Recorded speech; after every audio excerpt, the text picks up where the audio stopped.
EECP enhance external counter pulsation heart की बीमारियों का बगैर सर्जरी के इलाज है, जो कि एडवांस टेक्नोलॉजी है और FDA से मंजूर शुदा है। EECP ऐसी टेक्नोलॉजी है जिसमें बाईपास और एंजियोप्लास्टी की ज़रूरत नहीं रहती।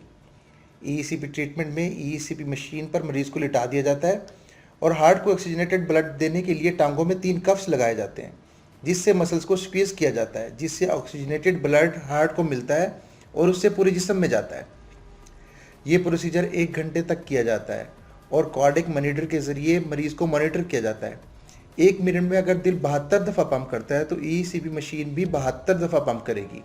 इस ट्रीटमेंट का दौरानिया 35 दिन है और 35 दिन में नई कोलेट्रल्स पैदा हो जाती हैं, जो कि नेचुरल बाईपास का काम करती हैं। इस टेक्नोलॉजी से हम 4000 से ज़्यादा मरीज़ों का इलाज कर चुके हैं, जो कि कामयाबी से अपनी नॉर्मल ज़िंदगी गुजार रहे हैं। दर हकीकत नेचुरल बाईपास मतलब EECP ट्रीटमेंट मेडिकल साइंसेज की जदीद तहकीक है, जिससे हार्ट के मरीज़ों को बगैर कट लगाए इलाज किया जाता है। EECP ना सिर्फ दिल के मरीज़ों के लिए फ़ायदेमंद है, बल्कि पूरे जिस्म में आर्टरीज़ की ब्लॉकेज का नॉन इन्वेसिव ट्रीटमेंट है। EECP treatment heart disease, stroke, angina, obesity, sugar, high blood pressure, kidney disease, high cholesterol और दीगर आर्टरी डिजीज़ में फ़ायदेमंद है।